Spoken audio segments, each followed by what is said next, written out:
Breaking news చూస్తున్నారు. తెలంగాణ ముఖ్యమంత్రి Revanth Reddy chit-chat జరిపారు. తెలంగాణలో పవన్ కళ్యాణ్ సభపై క్లారిటీ ఇచ్చారు రేవంత్ రెడ్డి. కేవలం శాంతి భద్రతల సమస్య వల్లే అనుమతి ఇవ్వలేదు అంటూ చెప్పుకొచ్చారు ముఖ్యమంత్రి. తెలంగాణలో చాలా మంది పోటీ చేస్తున్నారు, పవన్ కళ్యాణ్ కూడా పోటీ చేయొచ్చు అంటూ చెప్పుకొచ్చారు ఆయన. పవన్ కళ్యాణ్కు పూర్తి స్వేచ్ఛ ఉంది అంటూ పవన్ కళ్యాణ్ను ఉద్దేశించి ఆయన చిట్చాట్లో మాట్లాడుకొచ్చారు. ఆయన ఎక్కడికైనా వెళ్ళొచ్చు, ఎక్కడికైనా పోటీ చేయొచ్చు. తెలంగాణలో తన సభకు అనుమతి ఎందుకు ఇవ్వలేదని ప్రశ్నించే ముందు ఏపీలో జగన్ సభలకు ఎందుకు అనుమతులు ఇవ్వడం లేదో పవన్ చెప్పాలంటున్నారు రేవంత్ రెడ్డి. దానికి సంబంధించిన బిగ్ బ్రేకింగ్ న్యూస్ చూస్తున్నారు. గత కొద్ది రోజులుగా ఈ అంశం తీవ్ర చర్చాంశంగా మారుతోంది. రేవంత్ రెడ్డి వర్సెస్ కాంగ్రెస్ పార్టీగా మారింది వ్యవహారం. కొద్ది రోజుల క్రితం, ఇంకా చెప్పాలంటే 2-3 రోజుల క్రితం పవన్ కళ్యాణ్ ఒక చిట్చాట్ నిర్వహించారు. చిట్చాట్ కాదు, పవన్ కళ్యాణ్ ఒక కార్యక్రమంలో మాట్లాడుతూ కొన్ని కీలక వ్యాఖ్యలు చేశారు. జాతీయ మీడియాతో మాట్లాడుతూ ఇటు కాంగ్రెస్ పార్టీని టార్గెట్ చేస్తూ, ఎందుకంటే 2014 నుంచి 2024 వరకు ఎవరు డిస్టర్బ్ చేయలేదు, అంటే ఎవరు ఇటువంటి వ్యాఖ్యలు మాట్లాడలేదు. కానీ కాంగ్రెస్ వచ్చిన తర్వాత వాతావరణం మారిపోయింది అని అర్థం వచ్చేలా ఇటు పవన్ కళ్యాణ్ వ్యాఖ్యలు చేశారు. ఆ తర్వాత ఇప్పుడు పవన్ కళ్యాణ్ వ్యాఖ్యలకి తెలంగాణ ముఖ్యమంత్రి రేవంత్ రెడ్డి కౌంటర్ ఇచ్చారు. ఆంధ్రప్రదేశ్ డిప్యూటీ ముఖ్యమంత్రి పవన్ కళ్యాణ్ కమెంట్స్కి రియాక్ట్ అయ్యారు తెలంగాణ ముఖ్యమంత్రి రేవంత్ రెడ్డి. చిట్చాట్ జరిపి ఆయన కీలక వ్యాఖ్యలు చేశారు. తెలంగాణలో పవన్ కళ్యాణ్ సభపై రియాక్ట్ అయ్యారు రేవంత్. కేవలం శాంతి భద్రతల కారణంగానే అనుమతి ఇవ్వలేదు అంటూ కూడా క్లారిటీ ఇచ్చారు ఆయన.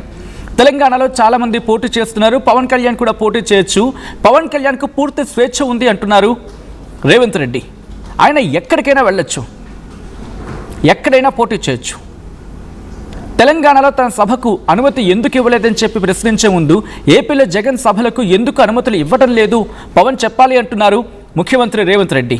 చిట్చాట్లో భాగంగా మాట్లాడుతూ ఇంకా ఏమంటూ ఉన్నారు డీటెయిల్గా తెలుసుకుందాం. మా ప్రతినిధి మధు అప్డేట్స్ అందించేందుకు సిద్ధంగా ఉన్నారు. మధు, ఇటు రేవంత్ రెడ్డి చిట్చాట్లో భాగంగా ఇంకా ఏమన్నారు, అట్ ద సేమ్ టైం ఎటువంటి కౌంటర్స్ వినిపించారు ఆయన? కొన్ని కీలకమైనటువంటి అప్డేట్ చేశారు ముఖ్యమంత్రి ఈ రోజు ఢిల్లీ పర్యటనలో భాగంగా. చిట్చాట్లో భాగంగా రాష్ట్రానికి నిధులు ఇవ్వద్దని స్వయంగా కిషన్ రెడ్డి వాళ్ళ మంత్రులకు, కేంద్ర మంత్రులకు చెప్తున్నటువంటి స్టేట్మెంట్ చేశారు. ఇది బిగ్ స్టేట్మెంట్. గతంలో ఆయన అనేక సార్లు చెప్పారు. ఢిల్లీ వేదికగా నిన్న ప్రధాని తర్వాత కేంద్ర మంత్రులను కలిసిన తర్వాత కూడా మళ్ళీ కిషన్ రెడ్డి పైన రాడైనటువంటి వ్యాఖ్యలు చేశారు ముఖ్యమంత్రి రేవంత్ రెడ్డి. అసలు రాష్ట్రానికి ఎన్ని నిధులు ఇచ్చారో కిషన్ రెడ్డి చెప్పాలి, కేంద్ర ప్రభుత్వం ఎన్ని ఇచ్చిందనేటువంటి క్వశ్చన్ చేసే ప్రయత్నం చేశారు. వాళ్ళ మంత్రులు స్వయంగా నాతో కొంతమంది ఓపెన్ గా చెప్తా ఉన్నారు, కిషన్ రెడ్డి మమ్మల్ని ఇవ్వద్దు, నిధులు ఇవ్వద్దు, పర్మిషన్ ఇవ్వద్దు అనేటువంటి స్టేట్మెంట్ చేస్తున్నారు అనేటువంటి చెప్తా ఉన్నారు. అసలు ఐఆర్ఎఫ్సికి నిధులు ఎందుకు ఇవ్వడం లేదు, రీజనల్ రింగ్ రోడ్ కి ఎందుకు నిధులు ఇవ్వడం లేదు, క్యాబినెట్ మినిస్టర్ గా మీరు ఎందుకు మాట్లాడలేదు, కనీసం కూడా కిషన్ రెడ్డి ఇక్కడ మాట్లాడలేదు, రాష్ట్రానికి అన్యాయం అవుతుంటే మహారాష్ట్రతో ఎందుకు మాట్లాడడం లేదు, బీజేపీ ప్రభుత్వం 7 మండలాలని సగం అసెంబ్లీని లక్షల ఎకరాలని ఆంధ్రప్రదేశ్ లో కలిపింది. గతంలో మహారాష్ట్ర నుంచి 1500 ఎకరాలు మాత్రమే మేము అడుగుతున్నాం, అది కూడా ప్రాజెక్టు కోసం.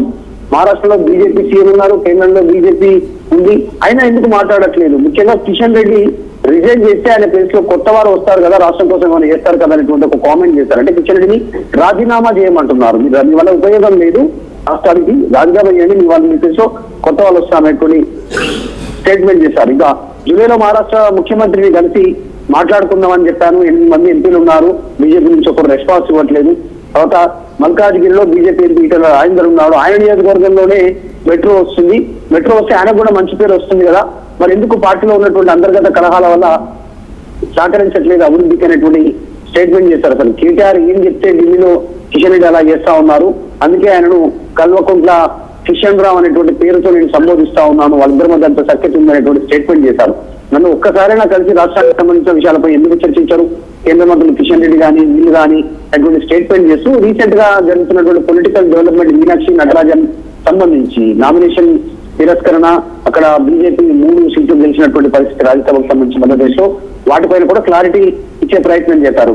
బీజేపీ గతంలో ఓట్ చోరీ చేసేది, ఇప్పుడు సీట్ చోరీ చేస్తుంది. ఇద్దరు వ్యక్తుల మధ్య జరిగినటువంటి వివాదాన్ని పరిష్కరించే అధికారాలు మీనాక్షి నటరాజన్ గారికి లేవు. అది కంప్లైంట్ చేసినటువంటి ఆమె కంప్లైంటర్ శ్రీలత ఎవరైతే ఉన్నారో ఆమె, తర్వాత శివకుమార్ రెడ్డి, వాళ్ళిద్దరి మధ్య జరిగినటువంటి ఇన్సిడెంట్స్ ఈ వ్యక్తుల మధ్య జరిగినటువంటిది, అది పార్టీకి ముందు పెట్టే ప్రయత్నం చేస్తా ఉన్నారు, మీకు సంబంధమే లేదనేటువంటి కామెంట్ చేశారు. నామినేషన్ లో క్రిమినల్ కేసులకు సంబంధించి వివరాలు చెప్పాలనేటువంటి స్టేట్మెంట్ ఉంటుంది, కానీ నోటీసులను కూడా అందులో పొందుపరచాలనేటువంటిది ఎక్కడ చట్టంలో లేదు. మరి దాన్ని ఎందుకు మెన్షన్ చేస్తూ ఈ రోజు నామినేషన్ తిరస్కరించారు? ఎన్నికల ఇటు సుప్రీంకోర్టు ఇచ్చినటువంటి తీర్పు ఎలక్షన్ పిటిషన్ దాఖలు చేయమన్నారు. సో అది దాఖలు చేయడానికి సిద్ధమవుతా ఉన్నాం అనేటువంటి స్టేట్మెంట్ చేశారు. అయినా సంఖ్యాబలం లేకుండా బీజేపీ 3వ నామినేషన్ చేయడం అనేటువంటిది అదొక పెద్ద కుట్ర అనేటువంటి స్టేట్మెంట్ చేశారు. అంటే ఆయన మీనాక్షి నటరాజన్ విషయంలో రాష్ట్ర ముఖ్య నేత మనుషులు ఉన్నారనేటువంటి చేసిన ప్రచారానికి పులి స్టాప్ పెట్టే ప్రయత్నం ముఖ్యమంత్రి ఈ చర్చ ద్వారా చేసినట్టు కనిపించింది.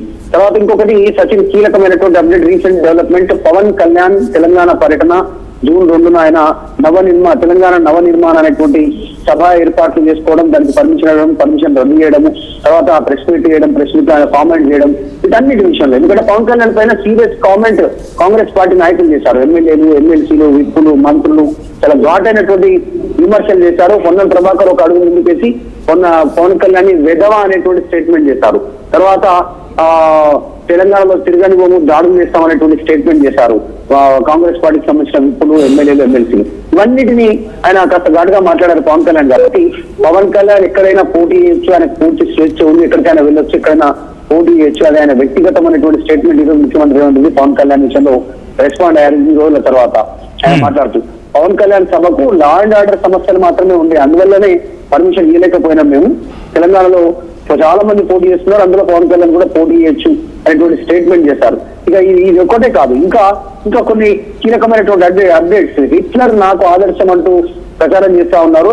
నాకు ఆదర్శం అని ఎక్కడ అనలేదు, ఆ పదం మాత్రమే గతంలో తీసుకునేటువంటి ప్రయత్నం చేశాను. ఆ పదం అక్కడ ఉందని చెప్పాను. మాత్రం హైడ్రా అనేది హిట్లర్ కాలంలో ఉండేదని మాత్రమే చెప్పాను. ఆయన నా రోల్ మోడల్ అని ఎక్కడ చెప్పలేదు. మీడియా నా మాటలను వక్రీకరించింది అనేటువంటి చిట్చాట్లో ఆయన కాస్త క్లారిటీ ఇచ్చే ప్రయత్నం చేశారు. ఇంకొకటి, మంత్రుల వివాదం నడుస్తుంది కాబట్టి తమ పార్టీలో 66 మంది ఎమ్మెల్యేలు ఉంటే ప్రతి వ్యక్తి కూడా మంత్రి పదవికి అర్హుడే అనేటువంటి స్టేట్మెంట్ చేశారు. సో మొత్తానికి చాలా విషయాలపైన క్లారిటీ ఇచ్చే ప్రయత్నం చేశారు ముఖ్యమంత్రి ఈరోజు. ఆల్రైట్, అంటే ఇక్కడ నుంచి కౌంటర్ ఇచ్చే ప్రయత్నమా, లేకపోతే ఇక్కడతో ఫుల్ స్టాప్ పెట్టాలనే ప్రయత్నం జరిగింది అనుకోవచ్చా ఈరోజు స్టేట్మెంట్తో? అంటే జనరల్ గా రేవంత్ రెడ్డి అటాక్ మోడ్ లో ఉంటారు. మా ప్రతిపక్షంలో ఉన్న ఆయన అధికారంలోకి వచ్చిన కూడా అటాక్ మోడ్ లోనే ముందుకు పోతా ఉంటారు. సో ఈ రోజు చర్చలో కూడా దాదాపు అటాకింగ్ చేసినట్టుగా కనిపిస్తుంది. మళ్ళీ కిషన్ రెడ్డిని, కేసీఆర్ ని, కేటీఆర్ ని, ఇటు మీనాక్షి నటరాజన్ విషయంలో బీజేపీని జరుగుతున్నటువంటి పరిణామాలను అట్లనే చేసే ప్రయత్నం చేశారు. అంటే ఆయన కౌంటర్ ఇస్తారు సాధారణంగా దీనిపైన, మళ్ళీ పార్టీలో జరుగుతున్నటువంటి అంశాలపై కౌంటర్ ఇచ్చే ప్రయత్నం అయితే కనిపించింది స్పష్టంగా.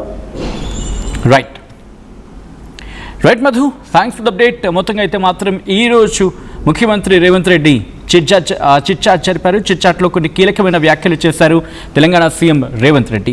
తెలంగాణలో పవన్ కళ్యాణ్ సభపై క్లారిటీ ఇచ్చారు రేవంత్. కేవలం శాంతి భద్రతల సమస్య కారణంగానే అనుమతి ఇవ్వలేదంటూ చెప్పుకొచ్చారు ఆయన.